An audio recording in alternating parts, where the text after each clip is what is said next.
اعوذ باللہ من الشیطان الرجیم بسم اللہ الرحمن الرحیم هو الذی انزل من السماء ماء لکم منہ شراب ومنہ شجر فیہ تسیمون ينبت لكم به الزرع والزيتون والنخيل والأعناب ومن كل الثمرات إن في ذلك لآية لقوم يتفكرون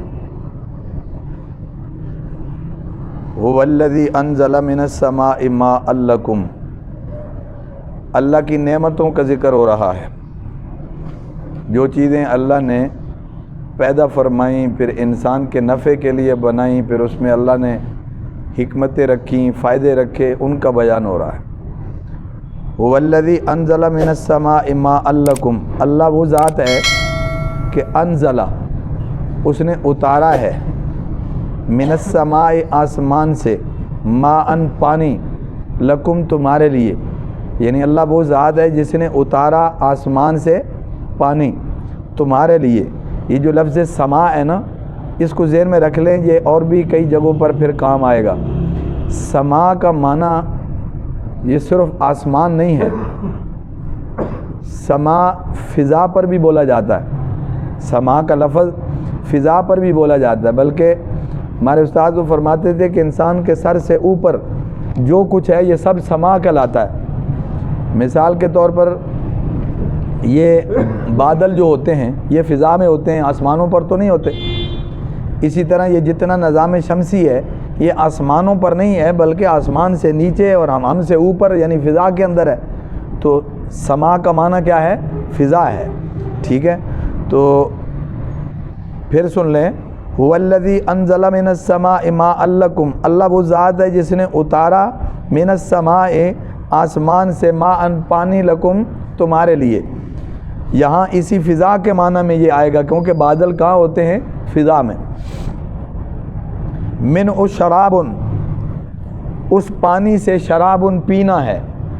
اس پانی سے جو آسمان سے اللہ بارش کے ذریعے اتارتے ہیں، من شراب، اس سے کیا ہے؟ پینا ہے. یعنی شراب کا لفظ مشروب کے معنی میں ہے. شراب پینے کی چیز ہے، مشروب جسے پیا جائے. ٹھیک ہے، تو ترجمہ بنے گا من شراب، اس سے پینے کا پانی ہے. وہ جو اتارا اللہ نے آسمان سے، اس سے پینے کا پانی بھی ہے. وشجر، اور اس سے کیا ہے؟ ومن شجر، اور اس سے درخت بھی ہیں، کہ فیہ تسیمون، کہ ان میں تم جانور چھوڑتے ہو، جانور چراتے ہو. فیہ تسیمون، کہ ان میں تم کیا ہے؟ جانور چراتے ہو. یہ جو لفظ شجر ہے اس کو بھی سمجھ لیں، یہ بھی کئی جگہوں پر کئی معنوں میں استعمال ہوتا ہے. قرآن میں دوسرے مفہوم میں بھی استعمال ہوا ہے. تو شجر کا ویسے معنی تو ہوتا ہے وہ درخت جس کا تنا ہوتا ہے.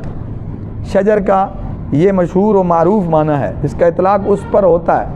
لیکن اس میں اس سے بھی زیادہ عمومیت موجود ہے کہ ہر وہ شے جو زمین سے نکلتی ہے اس پر بھی یہ بول دیا جاتا ہے، جس میں یہ پھل، پودے، سبزیاں، حتیٰ کہ بیل بھی اس میں شامل ہو جاتی ہے. ٹھیک ہے، لہذا یہ جو گندم ہے، گندم وہ اس کا تنا بھی اس میں شامل ہو جاتا ہے، کیونکہ وہ بھی کیا ہے؟ وہ بھی اسی طرح زمین سے نکلنے والا ہے. تو وہاں جہاں آدم علیہ السلام کا واقعہ آتا ہے وہاں لفظ شجر کا ہے، وَلَا تَقْرَبَا هَٰذِهِ الشَّجَرَةَ، اس درخت کے قریب نہ جانا. تو وہاں جب شجر کا لفظ عام ہوگا تو اس میں گندم بھی شامل ہے، اس میں درخت بھی شامل ہے. جو بھی مراد لیا جائے کم از کم لفظ میں تو یہ سارے معنی کیا ہے؟ موجود ہیں. تو اس لیے شجر سے صرف درخت مراد نہیں، زمین سے نکلنے والی ہر چیز اس میں شامل ہو سکتی ہے. تو ترجمہ کیا بنے گا کہ اللہ وہ ذات ہے جس نے اتارا آسمان سے پانی تمہارے لیے، من شراب، اس پانی سے پینے کا پانی ہے، ومن شجر، اور اس سے درخت ہیں، کہ فی تسیمون، ان میں تم جانور کیا ہے؟ چراتے ہو. اب دیکھو نا، قرینہ سمجھے کہ چرایا کہاں جاتا ہے جانور کو؟ گھاس، زمین پر جو بیل پودے ہیں ان کو. تو درخت تو اونچا ہوتا ہے، تو اس کا مطلب ہے کہ جب آپ شجر کا معنی جو ہے نا وہ وسیع سمجھیں گے تو اس میں گھاس وغیرہ بھی شامل ہوگا جس میں جانور کیا ہے چرائے جاتے ہیں.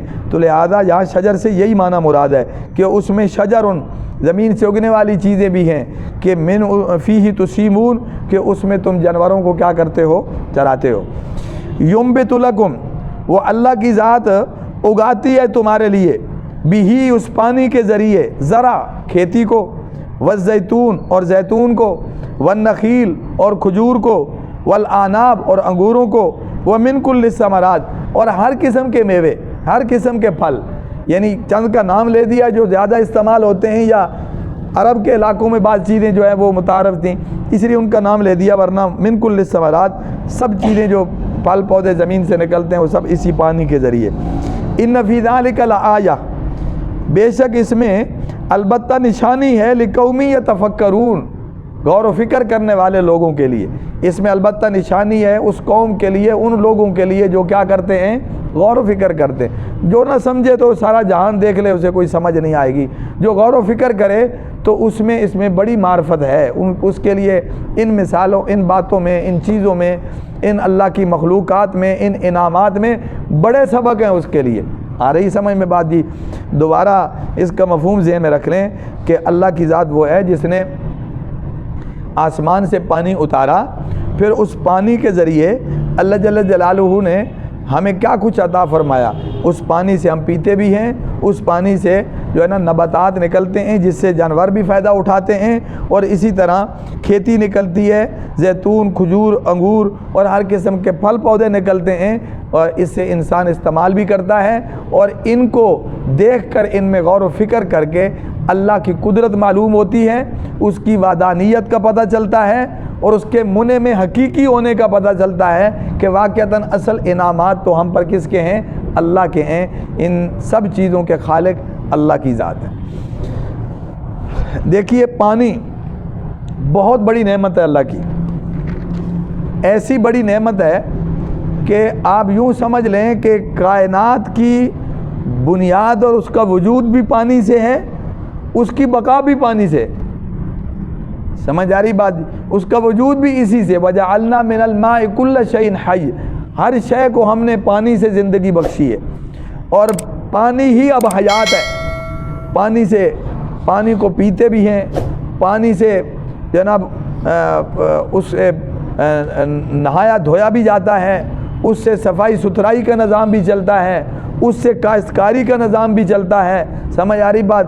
اب تو اور زیادہ سمجھنا آسان ہے کہ پانی تو ایسی نعمت ہے کہ چلو جن علاقوں میں ابھی تک بھی پانی نہیں ہے ان کو قدر ہوگی وہ تو سمجھتے ہوں گے. ہم لوگ جو پانی کی موجوں میں بہہ رہے ہیں اور ہمیں شاید اس کی قدر نہیں ہے ہمیں بھی اب قدر آنے لگی اور سمجھ آ جائے گی کہ جن ملکوں میں موسمی تغیرات ہیں ان کے ہاں بھی پانی کا لیول کیا ہے نیچے جا رہا ہے. پتہ چلتا ہے کہ اللہ کی نعمت ہے ہم تو دھڑا دھڑ اس کو استعمال کر رہے ہیں. اب پتہ چلتا ہے کہ یہ کتنی بڑی نعمت ہے. تو شاید آنے والے وقتوں میں اس میں بھی لوڈ شیڈنگ ہو جائے. سمجھ آ رہی بات؟ پھر پتہ چلے گا. اور پھر جن ملکوں کو بندرگاہیں لگتی ہیں ان سے پوچھے پانی کیا چیز ہے. سمجھ آ رہی بات جی؟ سارا کاروبار تجارت بندرگاہ کے ذریعے پانی کے ذریعے ہو رہا ہے. اور اس سے بھی بڑھ کر آپ تو یوں سمجھیے گا کہ شاید آنے والے وقتوں میں جنگ کی وجہ بھی پانی بن جائے یعنی پانی پہ لڑائی ہو جائے. پہلے تو دولت پہ لڑتے آئے زمینوں پہ لڑتے آئے اقتدار کے لیے لڑتے آئے. اب آپ کو پانی پہ لڑتے دکھائی دیں گے کہ یہ پانی ہمارے پاس ہوگا تو ہماری تجارت جو ہے وہ کھلے عام ہو سکے گی سہولت سے ہو سکے گی. تو بندرگاہوں پہ قبضہ سمندر پہ قبضہ پانیوں پہ قبضہ. سمجھ آ رہی بات جی؟ تو اس لیے پانی کی قدر معلوم ہوتی ہے. انسانی استعمال کے نقطہ نظر سے اور زراعت اور کاشتکاری کے نقطہ نظر سے تو پانی اہم ہے ہی. اب تو اور بھی کئی اعتباروں سے پانی کیا ہے اہمیت اختیار کرتا جا رہا ہے. بلکہ زمین پانی کے اندر سمندر کے اندر نہ جانے اللہ نے کیا کیا خزانے رکھے ہیں. آگے اس کی اگلی آنے والی آیات میں اس کی تفصیل آئے گی وہاں پہ بات کریں گے کہ پانی کے اندر اللہ نے کیا کچھ چھپا رکھا ہے. تو بہرحال اللہ نے پانی کو اتارا پھر اللہ جل جلالہ نے اس سے ہمارے پینے کا سامان بھی کر دیا اور پھر اسی سے اللہ نے ہمارے لیے چراگاہیں بھی آباد فرما دی اور جانوروں کے لیے بھی انتظام کر دیا. اور پھر اللہ اس سے کھیتی نکالتے ہیں. دیکھو کتنی بڑی نعمت ہے اللہ کی. غور کریں, تھوڑا سا غور کریں تو اندازہ ہو جائے گا, لمبی چوڑی گفتگو کی ضرورت نہیں. مثال کے طور پر ایک کسان کیا کرتا ہے, یوں مٹھی بھرتا ہے یا مشین میں ڈالتا ہے اور چھٹا دیا اور زمین کے اندر اس کو دبا دیا. کوئی کسان, کوئی مشین اس دانے کا رخ متعین کرتی ہے کہ اس کی پیٹھ نیچے ہو, اس کا منہ اوپر ہو؟ کوئی ایسا ہے؟ کہیں نہیں ہے. بس ڈالنے کی حد تک یہ خدمت کر رہا ہے, یہ کام کر رہا ہے کہ یہ ڈال رہا ہے. اس کے بعد جو اگلا نظام ہے وہ کیا ہے؟ اوپر اسے پاٹ دیا, مٹی دے دی, ٹھیک ہے, اب اس کو پانی لگ رہا ہے, اب اس کا منہ نیچے ہے, اس کے باوجود اللہ جل جلالہ اس سے کیا ہے, پھل پودے نکال رہے ہیں. اور مٹی تو ہر شے کھا جاتی ہے, لیکن اس دانے کو کھاتی نہیں, اسے نرم کرتی ہے. نرم کرنے کے بعد پھر اس سے جو کچھ ہے وہ نکلتا ہے. کھجور کی گٹھلی ہے تو کھجور نکل آتی ہے, گندم کا دانہ ہے تو گندم نکل آتی ہے, انگور کا جو نا وہ بیج ہے تو انگور نکل آتا ہے. تو کون فرق کرتا ہے؟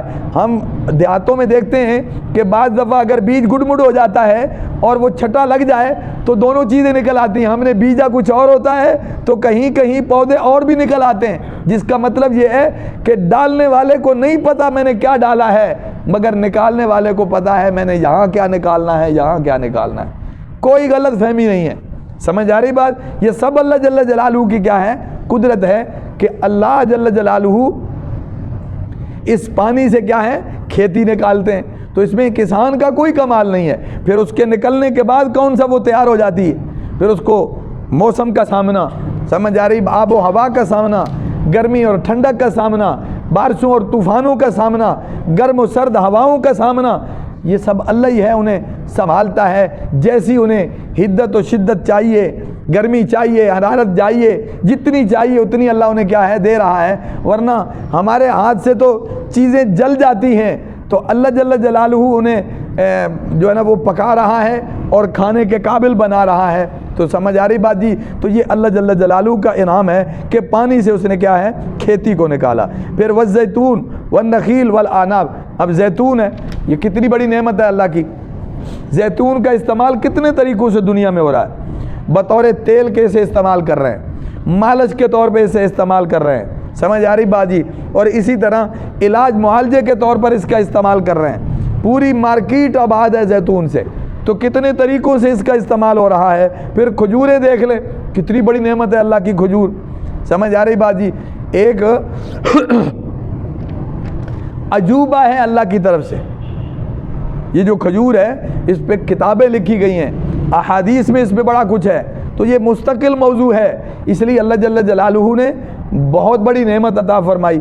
جن عرب لوگوں کا زندگی کا دار و مدار اس پر ہے, کاروبار بھی اسی سے چلتا تھا, اور اسی طرح زندگی کی گزران بھی کیا ہے, اسی سے. یوں سمجھے کھانے کو کچھ نہیں تو کھجور کھا لو. سمجھ آ رہی بات جی؟ تو یہ اللہ جل جلالہ کی نعمت ہے. اور انگور, وَمِن كُلِّ الثَّمَرَاتِ, ہر قسم کے پھل, یہ سب اللہ جل جلالہ اسی پانی کے ذریعے زمین سے کیا ہے, لوگوں کے لیے نکال لیتے ہیں. جہاں اللہ کا قرآن اتر رہا تھا اور سب سے پہلے عرب مخاطب تھے, ان سے جا کے پوچھیں کہ بعض چیزیں تو وہاں کاشت ہوتی تھیں, بہت ساری چیزیں وہاں کاشت بھی نہیں ہوتی, لیکن پھر بھی وہ اللہ کی نعمتوں کا استعمال کر رہے ہیں, یہ پھل کھا رہے ہیں. دنیا جہان سے یہ پھل سمٹ کے ان کے پاس کیا ہے, آ رہا ہے. تو اس لیے یہ اللہ جل جلالہ کی نعمتیں ہیں, ان سے کون انکار کر سکتا. آپ دنیا جہان پھر لیں, اب تو ایسا نظام بن گیا ہے کہ آپ یوں کہہ سکتے ہیں کہ کسی علاقے میں برف باری ہے, برف سے ڈھکے ہوئے علاقے ہیں. سمجھ آ رہی بات جی؟ اور اسی طرح پہاڑوں میں رہنے والے, دور دراز جنگلوں میں رہنے والے, یہاں ایسے علاقوں میں رہنے والے جہاں یہ چیزیں کاش بھی نہیں ہوتی, وہ بھی استعمال کر رہے ہیں, وہ بھی ان سے واقف ہیں, اللہ کی نعمتوں سے کیا ہے, واقف ہیں. اس کا انکار نہیں کیا جا سکتا. تو اس لیے فرمایا ان فی ذالک لآیۃ لقوم یتفکرون, اس میں نشانی ہے ان لوگوں کے لیے جو غور و فکر کرتے ہیں. اگر کوئی غور و فکر کرے تو اسے پتہ چلے گا کہ واقعتاً یہ اللہ کی بہت بڑی نعمتیں ہیں, اور اسے پتہ چلے گا کہ واقعتاً ان کا خالق صرف ایک اللہ کی ذات ہے, اور کوئی ان کا خالق, کوئی بنانے والا, ورنہ دنیا متبادل بنا نہ لیتی. جن علاقوں میں اللہ نے پیدا نہیں کیا, دنیا پیدا نہیں کر سکتی, اور جن علاقوں میں اللہ نے اسے اگایا ہے لوگ اس سے فائدہ حاصل کر رہے ہیں اور تسلیم کرتے ہیں کہ واقعتاً یہ اللہ جل جلالہ کی قدرت ہے، انسان کے بس میں یہ نہیں ہے۔ وہ چاہے تو پہاڑ سے پودا نکال دے، وہ چاہے تو نرم زمین پہ نہ اگے، تو یہ سب اللہ کی قدرت ہے۔ لیکن ہے غور و فکر کی بات، غور و فکر کریں گے تو ان نعمتوں سے جو ہے وہ فائدہ بھی ہوگا، اللہ کی پہچان بھی ہوگی، اور سب سے بڑھ کر یہ کہ شکر گزاری کا جذبہ بھی ہوگا۔ اگر خالق کئی ہوتے، الہ کئی ہوتے، معبود کئی ہوتے، تو پھر جناب یہ نظام اتنا نظم سے نہ ہوتا، یہ اتنا جو ہے وہ ڈسپلن سے نہ ہوتا، سمجھ آ رہی بات جی؟ یہ اتنا مثالی نہ ہوتا، کہیں کچھ ہوتا کہیں کچھ ہوتا۔ اللہ جل جلالہ نے جیسا چاہا ویسا بنایا، جو چاہا وہ بنایا، سمجھ آ رہی بات جی؟ تو ان نعمتوں میں غور و فکر کرنے سے پتہ چلتا ہے کہ ان کا خالق کیا ہے؟ ایک ہے، اور وہ کون ہے؟ اللہ کی ذات ہے۔